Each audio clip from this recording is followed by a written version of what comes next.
Vamos a recibir con mucho gusto a Óscar Botinelli, presidente de Factum. Óscar, bienvenido, buenas tardes, un gusto como siempre. Buenas tardes, igualmente. Bueno, yo como digo siempre, de lo general a lo particular, ¿qué primera lectura podemos hacer? Bueno, a ver, yo diría, es difícil hacer un análisis cuando uno termina y empieza a analizar, ¿no? Y sobre todo un discurso de una hora.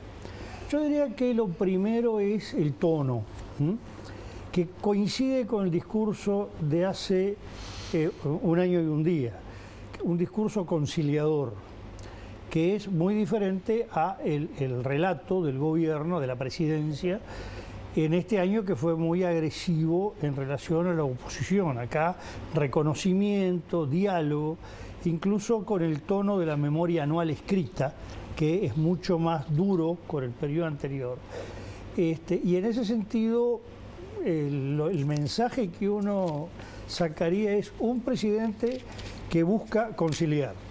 Arranca diciendo, hoy no venimos a hablar de herencias, sí. Ya no hay más tiempo para excusas, aunque puedan ser varias. Esa fue su primera frase. Exacto. Es decir, del discurso de hoy, lo que yo saco es, primero viene a conciliar.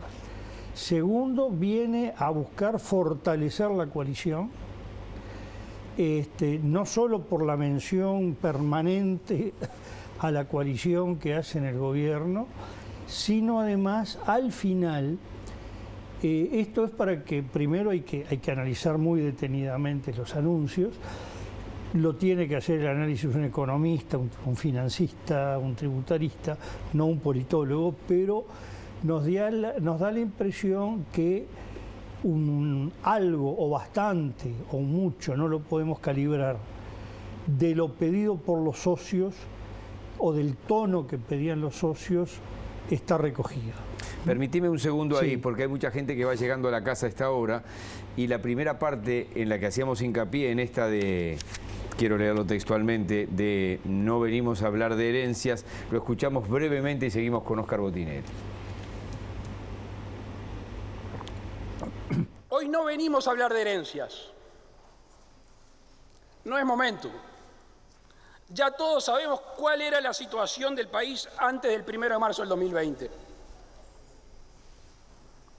Ya no hay más tiempo para excusas, aunque puedan ser válidas. El 13 de marzo, el Uruguay inmediatamente declaró la emergencia sanitaria y las prioridades de todos nosotros cambiaron rápidamente. A muchos de ustedes les consta, fueron días de mucho nerviosismo y de mucha tensión, tanto para la población como para el gobierno. Como todo fenómeno desconocido genera incertidumbre. Debimos entonces ahí apelar a nuestras más profundas convicciones para tomar medidas de protección y de cuidado a nuestros compatriotas. Se escucharon voces que proponían confinamiento total, voces que proponían cuarentena obligatoria, pero primó el sentir colectivo del gobierno de apelar a la libertad responsable. Libertad como elemento central de la vida de una persona, faro necesario para toda acción del gobernante. Quiero recordar acá lo que decíamos el propio 1 de marzo del 2020, cuando invitábamos a trabajar la libertad en todos sus sentidos y poníamos como condición necesaria de éxito de una gestión la existencia y el goce pleno de la libertad.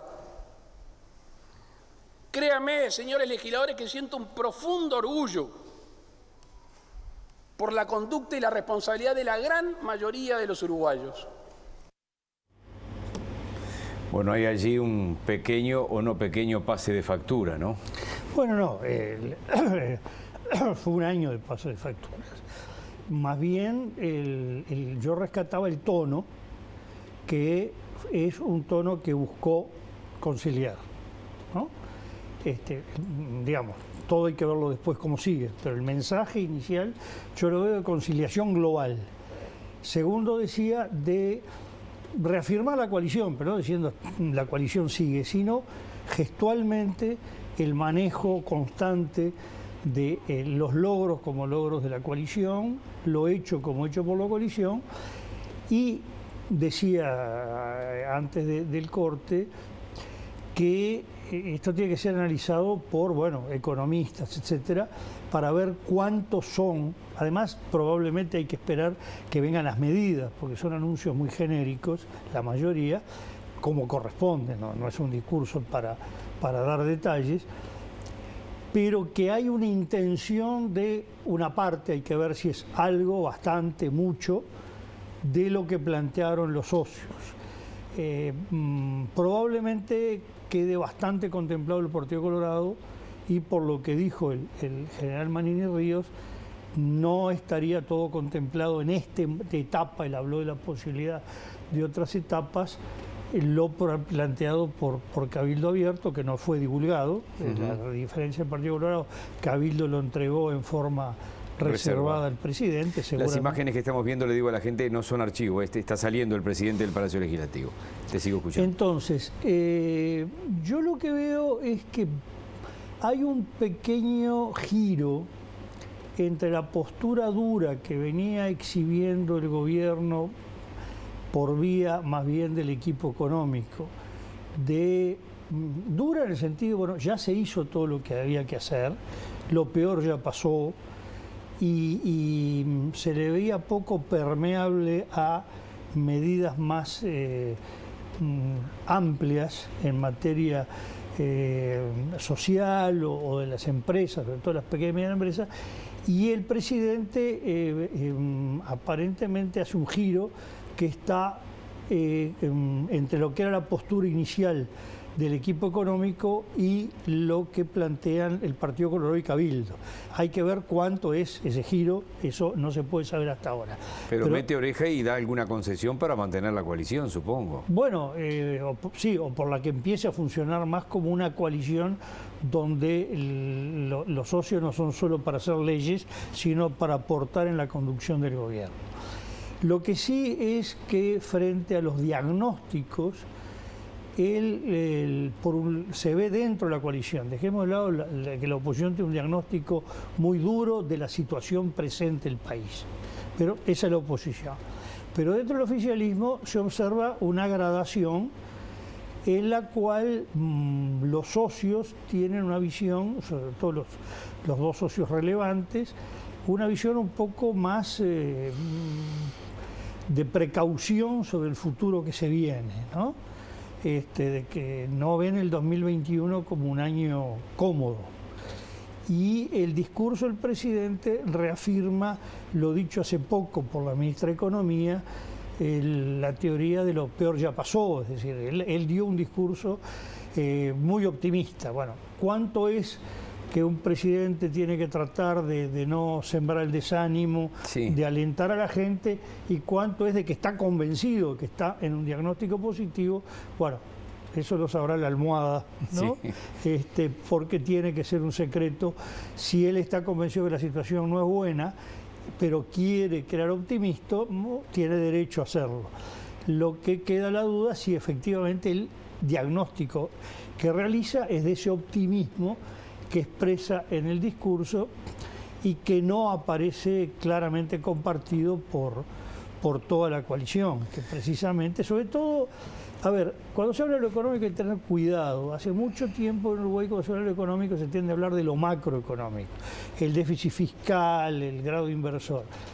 Hablemos más de lo económico social, es decir, tema empleo, tema ingresos de los hogares, tema aumento de precios. Ponerle caras a la realidad. Tema pobreza, sobre el cual yo diría que ahí no hubo referencias a ese tema. Hubo referencias a medidas que se toman, pero sí, por ejemplo, lo de alimentación, la contribución del Estado a las ollas populares, por ejemplo, hubo un anuncio concreto en ese sentido que marcó una línea muy clara de reconocimiento del fenómeno y necesidad de acción del Estado, ¿no? Pero, repito, en un diagnóstico positivo en un tema que, bueno, ahí son los economistas que tienen que opinar. Sí, también cuál es el presupuesto, diagnóstico. ¿te acordás que fue muy optimista o lo veíamos como... Hubo demasiado recuento y demasiado dato de las cosas que se hicieron y poco de estadistas? ¿Esperaba algo más? ¿Tú particularmente esperabas más? Bueno, sí, a mí me pareció un discurso que sin duda... veamos una cosa, esta es una presidencia de la República que todo lo que hace en materia, sobre todo de mensajes, de comunicación, está siempre muy pensado y muy evaluado, y diría, y poco instintivo. En ese sentido, no es que las cosas, por ejemplo, de Mujica no eran muy pensadas, pero eran instintivas con mucha intencionalidad lo que hacía. Por lo tanto, acá fue pensado que correspondía este nivel de inventario de obra realizada que llevó alrededor de 42, 45 minutos, ¿no? Que con muchas cosas, algunos anuncios grandes y otras cosas muy pequeñas, ¿no? Que era inventariar cosa por cosa en distintas áreas. Bueno, sin duda puede partir del diagnóstico que a la población, a la gente, a la sociedad, le falta un poco de información de todo lo que se ha hecho y que requería, bueno, que viera todo lo que se había hecho. Probablemente porque no creo en la improvisación en un gobierno que ha sido muy cuidadoso. Igual hubo un momento en que él se dio cuenta que era larguísimo y dijo, tengo que dejar algo aunque todo aquí es importante. Sí, a mí me parece que eso sí, que me contradigo, que en una cosa tan cuidada hubo algún error de medición de tiempo, porque un discurso que ya se había dicho que era de 1 hora, él corta cuando llevaba 35 minutos y se ve que el discurso se le iba a 1:15 fácilmente, ¿no? Yo creo que quizás a veces lo breve es más contundente y una mayor claridad del diagnóstico hubiera tenido mayor fuerza y una mayor claridad de los análisis. Esto que uno lo lleva a decir, bueno, hay que esperar un poco, ¿no? Pero, digamos, sí, pese a todo, uno saca, bueno, diagnóstico del presidente, optimista. Él cree que el país está repuntando y va a estar bien a breve plazo. Eso es el mensaje que él da. Lo segundo, sobre medidas, que bueno, hay una línea y un poco más de flexibilidad en ayudas o políticas sociales, pero también en relación a pequeñas empresas, medianas, micros, trabajadores por su cuenta. Ahí hay que ver un poco hasta dónde se llega en función de los planteos hechos tanto por el Partido Colorado como Cabildo Abierto, como el Partido Independiente. Lo que pasa es que el Partido Independiente no hizo un planteo tan minucioso como los otros partidos. Te tiro arriba de la mesa 2 momentos del discurso donde hizo uno de los pocos reconocimientos a la gestión anterior y al Frente Amplio en una tecnología o un país tecnológicamente bien puesto que permitió la virtualidad de miles de actividades, sobre todo la educación cuando retomaron las clases. Y por allí también un reconocimiento a la academia, y aquí pesa muchísimo la Universidad de la República, y pesa también seguramente el momento que vive el gobierno con la situación en la ANI. Sí. ¿No? Allí 2 reconocimientos, y sobre todo teniendo en cuenta esta reunión que va a encabezar el propio Rafael Radi, ¿no? En las próximas horas.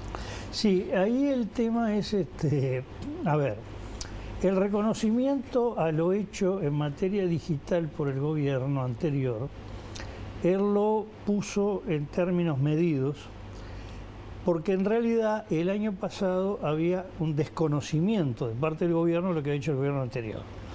Y por otro lado, un discurso de los gobiernos anteriores que casi daba la impresión, con nosotros hizo todo, antes no había nada, ¿no?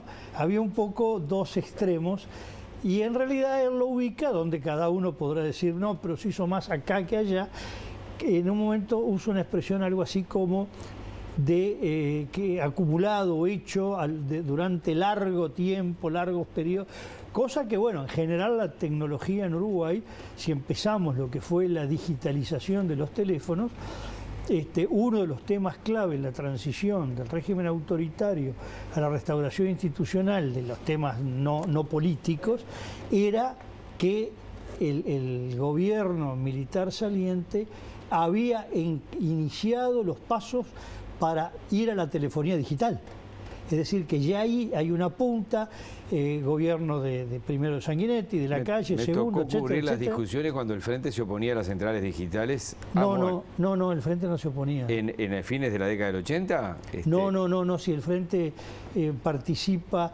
Lo que había era una discusión sobre cómo se iban a... ¿Te acordás? Había en aquel gobierno de Sanguinetti, había representantes del Frente también. Sí, pero en la Concertación Nacional Programática hay un grupo específico que trabajó lo de las centrales digitales y estuvieron todos los partidos en la misma línea. Ahí no. Tengo ahí una falla en la memoria de alguna sesión donde el Frente no estaba muy de acuerdo. Bueno, pero lo que había discrepancias, por ejemplo, hubo problemas con distintas licitaciones en cuanto a lo que se iba a hacer en Uruguay y lo que venía hecho de afuera, si era todo llave en mano, pero no en el concepto global, ¿no?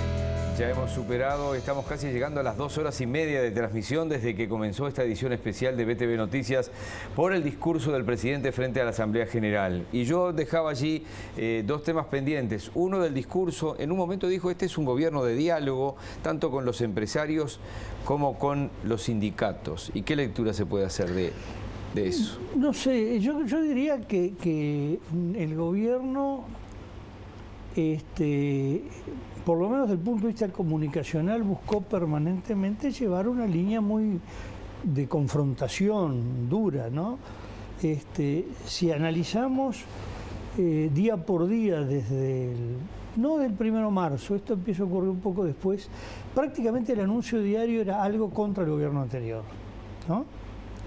Hasta pocos días atrás. Y respecto a los sindicatos, el tema es que, claro, en la parte fáctica hay una cosa que es esta: el Ministerio de Trabajo fue un ministerio de gran diálogo y que apagó mucho incendio, ¿no? Y en ese sentido, desde el punto de vista laboral, el diálogo vía Ministerio de Trabajo, sobre todo, fue muy bueno, ¿no? Tampoco hubo una acción sindical dura de enfrentamiento al gobierno, y uno tiene hasta dudas si ha habido una real estrategia sindical del conjunto del movimiento o hubo estrategias particulares de los sindicatos. Pero digo, esto daría para un análisis muy largo, ¿no? Y lo otro que yo te decía, fuera del discurso, es decir, ¿qué es lo que vos ponés arriba de la mesa como saldo a favor de este primer año? ¿Y qué es lo que ponés en el otro lado como en el debe del primer año? Bueno, esto hay dos formas de analizarlo. Una, desde el ángulo opinión pública. Lo que observamos es la aprobación del presidente y del gobierno da lo mismo, cosa bastante rara porque lo histórico en gobierno de coalición, que siempre de mejor el gobierno que el presidente, por una razón obvia. Muchos partidarios de los socios menores dicen: el gobierno está bien, el presidente no. Pasaba con Sanguinetti, pasaba con Valle, pasaba con la calle Herrera. Acá da exactamente lo mismo. Y es una aprobación positiva. A Factum nos dio en enero 54% y los colegas andan por ahí, 52, 53. Sí, cifra metió 64. Bueno, eso es un poco raro, no sé, pero digamos, el 3 nos da lo mismo. Esta es la aprobación global. Lo que ocurre, nosotros hicimos desagregado el tema. ¿Y qué nos da? Bueno, nos da que la pandemia es el gran fuerte para la gente, aunque cayó. A mediados del año pasado aprobaba la gestión de la pandemia el 83% y en enero era el 57%. Bueno, había venido esta ola, pero ahí ya se habían anunciado los acuerdos de las vacunas, es decir, movimientos a favor o en contra. Es decir, ha caído y sobre todo porque creció. Había una actitud muy positiva hacia la acción del presidente y del gobierno sobre la pandemia de parte votante del Frente Amplio a mediados del año pasado y no ahora. Se polarizó el país en muchas cosas, no solo en el tema de la pandemia. Eso ha sido lo más positivo. Lo otro en materia de opinión pública que aparece ahora es seguridad, que a mediados de año la visión era una visión no muy mala, pero algo negativa, y en enero pasa a ser positiva y pasa a ser el elemento que realmente creció. Pero el tema es que en otros indicadores la visión que hay es negativa, fuertemente negativa, sobre la gestión del presidente del gobierno en tema de empleo, en tema de aumento de precios. Recordemos que el aumento de precios, porque alguien dijo, no, pero fíjese lo que sube el IPC. Para la gente el IPC de cada uno son alimentos, artículos del hogar, agua, luz, sí, tarifa pública. Pero además en pandemia se ha concentrado, o en una baja de actividad, se ha concentrado mucho el gasto, no tanto en, bueno, en si subió o no la vestimenta, vehículos, no, está muy concentrado en el gasto más mínimo e inmediato, y ahí los aumentos de precios son reales, fuertes. Lo mismo el ingreso de los hogares, que no es el 1 o 2 que haya caído el salario real. No, estamos hablando de la gente que trabaja por su cuenta, la gente que complementa por su cuenta un sueldo, o que lo más importante por su cuenta es que las caídas han sido muy grandes. Ni hablar a nivel de pequeños y medianos comerciantes, fabricantes, talleristas, en fin. Y el tema de la pobreza, es decir, la gente en situación de calle que visiblemente ha aumentado, y bueno, los comedores, boyas populares, es decir, ahí hay una visión negativa. Entonces uno diría, en realización de gobierno parece bastante claro que la pandemia, la gestión de la pandemia en cuanto a salud ha sido el gran éxito del gobierno, y hay que considerar en el activo, sobre todo por cómo lo ve la gente, la seguridad. Si es real, no es real, si es por la pandemia o no la pandemia, es otro tema. Digo, está apareciendo como un tema de un activo del gobierno. Como el pasivo, bueno, lo que acabo de señalar, tema de empleo, inflación, aumento de precios, ingresos de los hogares y pobreza. Y desde el punto de vista político, el tema es que lo que aparece como un activo del conjunto es un bastante buen funcionamiento, o le saco lo del bastante, un buen funcionamiento, muy buen funcionamiento de la coalición en el plano legislativo, en hacer leyes. Es decir, la ley de urgente consideración y el presupuesto, que fueron exitosos desde el punto de vista de lo que se planteó la coalición, que obviamente no eran los objetivos del Partido Nacional y del presidente. Lo que salió es distinto porque fue tamizado por el conjunto. Y en el debe, que no ha habido un real funcionamiento, esto lo analizamos algunas veces el año pasado, de coalición de gobierno. Yo diría que el discurso de hoy, si esto va seguido de otros actos, es cuando se empiezan a ver señales de coalición de gobierno. Es decir, acá hay socios que no en el plano legislativo, sino en el plano de la gestión de medidas que tiene que tomar el Poder Ejecutivo, están diciendo por dónde ir. Pero realmente ha sido un gobierno muy presidencial, yo lo he calificado técnicamente como hiperpresidencial, y muy centrado en el partido principal y no en el conjunto de los partidos, sobre todo de los partidos relevantes, ¿no? Quiero agradecerte especialmente, porque ya son más de 2 horas, ¿no?, en escuchar todo el discurso y venir a hacer este análisis con nosotros. Quedan 4 años de gestión, que es un repecho bastante empinado para los que son gobierno y para los que son oposición. Una brevísima aclaración. Esto que pasó hoy solo había ocurrido en el gobierno Luis Alberto Lacalle Herrera. Este estilo de dar un mensaje del presidente en forma personal a la Asamblea General. Lo normal es solamente el envío de la memoria escrita. Lacalle Herrera se quejaba de que él quería inaugurar una costumbre común, por ejemplo, se puede ver en el Parlamento español, donde el jefe de gobierno hace el discurso y se discute sobre lo que dijo. Y Lacalle había quedado un poco frustrado de que terminaba como este mismo, como un discurso solemne que termina muy bien, y a otra cosa. Pero es distinto a todos los otros presidentes que hubo desde la restauración institucional adelante y también hacia atrás. Hacia atrás. Óscar Botinelli, un gusto como siempre. No, por favor. Nos reencontramos en cualquier momento, el presidente de Factum.